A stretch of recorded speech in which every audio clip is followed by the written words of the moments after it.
រដូវចូលឆ្នាំ2025ដង្ហែបការប្រាក់ចូលវត្តស្រែមវត្តតនារាមវត្តស្អែម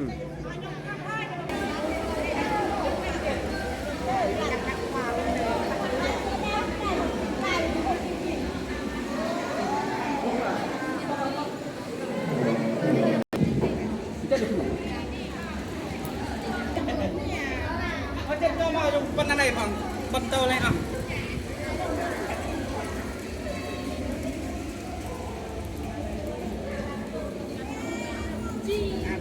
បាទបាទចូលព្រោះអាចទៅចាក់មកដល់បាត់បងម៉ែប្រមូលកូនចៅមកញាក់មកច្រើនចេះថាដាក់ទៅបច្ចេកកាយទទួលហើយពីណាប្រមាណឥឡូវថាប្រកាសខ្លួនឯងទៅបានដែរណាមើលណាពយយកម្ដងម្ដា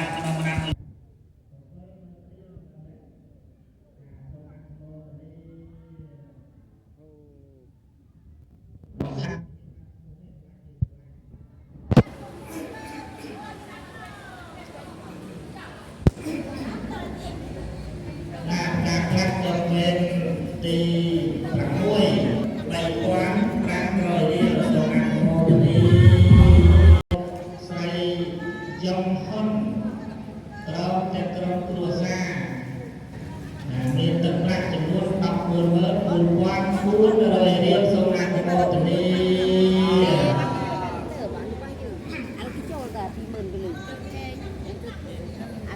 សំអើ100,000 រៀលពូហាត់100,000 រៀលពូកាមពូកាម100,000 រៀល100,000 រៀលចូលកាម100,000 រៀលទៀតចូលបាក់ពូកាមហើយពូឡោ100,000 រៀលមីវឿន100,000 រៀល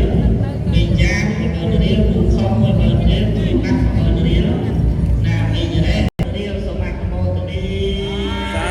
ធុនេះវេទទី9ណាក្រុមវេទទី9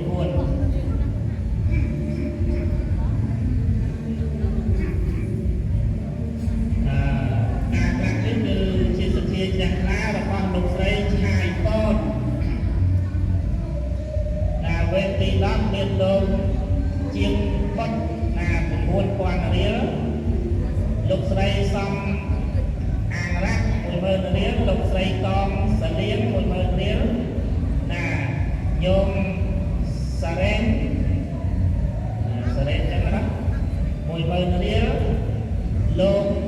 សាលួយ100,000 រៀលលោកស្រីកែវឈឿង5,000 រៀលម៉ាក់ណាត់2,000 រៀលលោកឈុនម៉ារ៉ាក់12,000 រៀលនិង40 បាតលោកឆយ100,000 រៀលម៉ែរ៉ង100,000 រៀលកងពី100,000 រៀលសុកខឿន5,000 រៀលសំណាង6,500 រៀលលោកយាយសំ5,000 រៀលតារ៉េង100,000 រៀលជាងឡាក់បងវ៉ាន់តាពងទា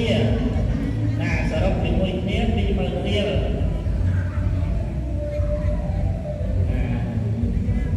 សរុបទឹកប្រាក់លើឯក្រោម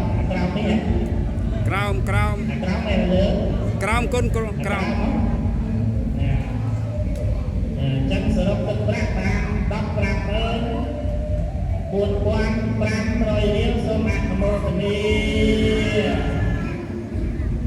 ទី11បានលេខឈ្មោះទេគឺដាក់រួមគ្នាណាក្រុមវេទទី11មានក្រុមវេទទី